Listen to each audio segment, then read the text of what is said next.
La prière est le fondement de la vie spirituelle. La vie éternelle, les Écritures, la communion, tout cela ne sert à rien si vous ne priez pas.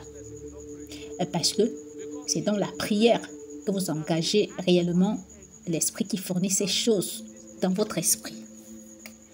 Si vous n'engagez pas Dieu de manière vitale, tout ce que Dieu met en vous deviendra obsolète. Vous ne saurez même pas comment le faire fonctionner. Chaque machine a besoin d'un manuel pour vous apprendre à le faire fonctionner. C'est pourquoi beaucoup sont malades, beaucoup sont impuissants, alors que tout ce dont ils ont besoin pour une vie glorieuse est déjà en eux. Mais comme ils ne font pas appel à Dieu, ils ne savent pas comment accéder à ces choses. C'est pourquoi toutes les vérités spirituelles que j'enseigne personnellement partent du couloir de la prière. La prière est donc une arme pour les derniers jours. Un croyant qui ne prie pas est une victime. Ne vous y trompez pas. La raison pour laquelle vous n'êtes pas encore victime, c'est probablement parce que votre programme ne figure pas sur le calendrier démoniaque. La Bible dit que le diable rôde comme un lion rugissant, cherchant qui il dévorera. Et donc, il vérifie. Il n'est pas omniscient, il n'est pas omniprésent. Il n'est donc pas partout en même temps. Et s'il n'est pas venu vers vous, c'est parce que vous n'êtes pas encore dans son programme. La Bible parle de mauvais jours. Il y a un mauvais jour pour tout le monde. Mais comme je vous l'ai enseigné ici, et si vous êtes efficacement fortifié, votre mauvais jour devient votre jour de manifestation. Parce que tout ce que nous appelons témoignage, en fait, a été conçu pour nous tuer. La raison pour laquelle c'est devenu un témoignage, c'est que nous avons contré les forces des ténèbres. Et l'une des choses qui nous donne un avantage stratégique pour soumettre et vaincre les puissances de l'ennemi est d'être fortifié par la prière. Et ce type de prière ne consiste pas seulement à dire « Père, j'ai besoin de pain ». Non, il s'agit en fait d'une vie de prière. Ce n'est pas une prière avec des points de prière. Ce n'est pas une prière pour atteindre l'objectif du temps. C'est une prière tissée dans votre essence. Dans Luc chapitre 18, verset 1, il dit que les hommes doivent toujours prier et ne pas se lasser. Il y a 3 choses essentielles à noter. Premièrement, vous devez prier. Cela signifie que c'est une exigence.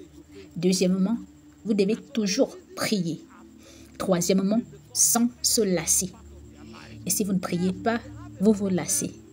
Et la raison pour laquelle plusieurs personnes se lassent, c'est que la prière ne fait pas partie de leur vie. Oui, lorsqu'ils ont un problème, ils peuvent s'adresser à Dieu et prier. C'est bien, mais ce n'est pas suffisant. Et lorsqu'ils ont un besoin, ils peuvent aller à l'autel de prière. C'est bien, mais ce n'est pas suffisant.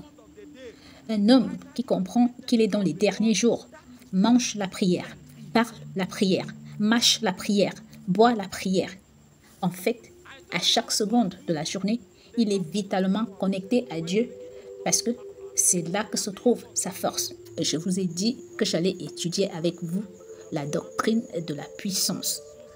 Lorsque vous commencez à étudier le pouvoir, il y a de nombreux mots pour le pouvoir. Vous avez iskos, kratos, dunamis, exousia, vous avez anakazo et tant d'autres mots. Mais d'un point de vue vital, il y a 4 types de pouvoirs avec lesquels vous vivez. Et il y a un autre pouvoir que vous utilisez pour déployer des gens dans le royaume de Dieu. Le pouvoir que vous utilisez pour déployer les gens dans le royaume de Dieu s'appelle anakazo. Il existe une technologie pour construire anakazo. La technologie pour construire anakazo est d'entrer dans l'expérience de ce que vous dites. Si vous n'avez pas vécu ce que vous dites, vous ne pouvez pas convaincre les gens. Vous pouvez impressionner les gens. Ils peuvent applaudir, mais la conviction ne se formera jamais. C'est pourquoi Dieu nous transporte dans le royaume de l'esprit. Ainsi, lorsque nous en sortons, nous devenons les gardiens des choses dont nous parlons. Il dit ce que nous avons vu et entendu. Nous vous annonçons à vous aussi, afin que vous aussi vous soyez en communion avec nous. Or, notre communion est avec le Père et avec le Fils Jésus-Christ. Donc, ils les ont entendus et vus. Maintenant qu'ils les ont vus, ils ont le pouvoir d'y amener d'autres personnes. Donc, Anagkazo est construit à partir de l'expérience. Cependant, il existe d'autres types de pouvoirs pour lesquels vous devez vivre votre vie et avec lesquels vous devez vivre votre vie. Dunamis et Kratos sont deux de ces pouvoirs. Le Dunamis est un pouvoir potentiel qui a été crédité dans votre esprit lorsque vous avez reçu le Saint-Esprit.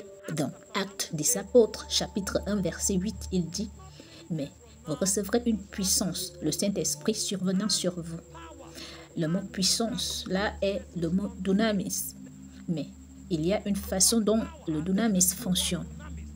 Dunamis doit devenir une puissance dynamique. La lumière que vous voyez ici n'existe pas en réalité. Cette lumière est un produit de ce que fait le générateur. L'énergie se trouve dans le générateur. Mais le générateur a dû être mis en marche pour que la lumière apparaisse. Maintenant, toute personne qui porte Dieu porte le pouvoir à l'intérieur d'elle-même. Mais il faut un engagement ou une prière pour que ce pouvoir soit activé. Et c'est pourquoi il dit « Or, à celui qui peut faire, par la puissance qui agit en nous, infiniment au-delà de tout ce que nous demandons ou pensons. » Ainsi, lorsqu'un homme commence à construire une vie de prière, ce qui lui arrive, c'est qu'il migre du dunamis au kratos. Cet homme est capable de générer de la puissance et de l'utiliser chaque jour, à tout moment. Voici comment fonctionne le dunamis. Et si je viens à une réunion, par exemple, si je prie pendant 10 heures, j'aurai prié pour. Parce que j'ai prié, et si je vois une surdité, je peux ordonner qu'elle s'ouvre. Et parce que j'ai prié, si je parle, les gens tomberont. Et qu'est-ce que j'ai fait? J'ai engagé temporairement dunamis. Donc, il y a une prière dominante où l'on prie et où l'on mobilise le dunamis. Mais si vous voulez que le dunamis devienne une opération naturelle dans votre vie, vous devez prier constamment. Prier constamment est différent de prier à travers ou pour. Le type de prière dont nous parlons pour les derniers jours ne consiste donc pas à prier à travers. Et si mon fils est malade, je peux prier pour m'occuper de cette maladie. Si mon entreprise rencontre des difficultés, je peux prier pour y remédier. Mais si j'attends toujours de corriger les choses, je passerai toute ma vie à corriger ce que le diable est en train de détruire. La meilleure façon de vivre, au lieu de corriger, est donc de vivre dans un domaine où les choses ne se produisent pas. Ainsi, un homme qui prie corrige le problème. Mais un homme qui vit en priant empêche le problème de se produire. Donc, je ne perds pas mon temps à corriger les choses. Les mauvaises choses ne se passent pas autour de mon écosystème. C'est ce que fait la vie de prière au dernier jour. Et c'est pourquoi la prière devient une arme. Quelqu'un est sur le point d'être attaqué par les démons, il prie et s'en occupe. Quelqu'un est sur le point d'être attaqué par la maladie, il prie et la maladie s'en va. Mais il y a quelqu'un d'autre. Les démons disent « n'y allez pas là-bas ». Si vous y allez, vous aurez des ennuis à cause de ce qu'il porte. Même s'il est inconscient, le pouvoir est en mouvement. N'avez-vous pas lu l'histoire de Jésus? Lorsque la femme qui avait les pertes de sang est venue, Jésus n'était pas conscient. Mais c'est un homme de prière. Et lorsque la femme l'a touché, la vertu l'a quitté. Et c'est alors que Jésus a découvert en disant « Qui m'a touché ?» Et Jésus n'était pas au courant de l'arrivée de la femme. Mais il y en avait assez pour que la vertu puisse jaillir. Et donc, chaque fois, vous pouvez être en train de dormir, le pouvoir sera en marche. La puissance ne fonctionne pas seulement quand on dit au nom de Jésus. Et si vous commencez à vivre une vie de prière, vous deviendrez le croyant dont Jésus parle dans Jean chapitre 7, verset 38. Il dit, « Celui qui croit en moi, des fleuves d'eau couleront de son sein. » Donc, la puissance commence à sortir de vous. Ainsi, un homme qui veut avoir un avantage stratégique dans les derniers jours doit se donner à la prière et prier sans cesse. C'est ainsi que l'on peut survivre aux derniers jours. Et cela ne s'arrête pas là, car cette puissance est aussi une puissance synergique. Cela signifie que lorsque vous commencez à prier, vous commencez à vous connecter avec les cieux.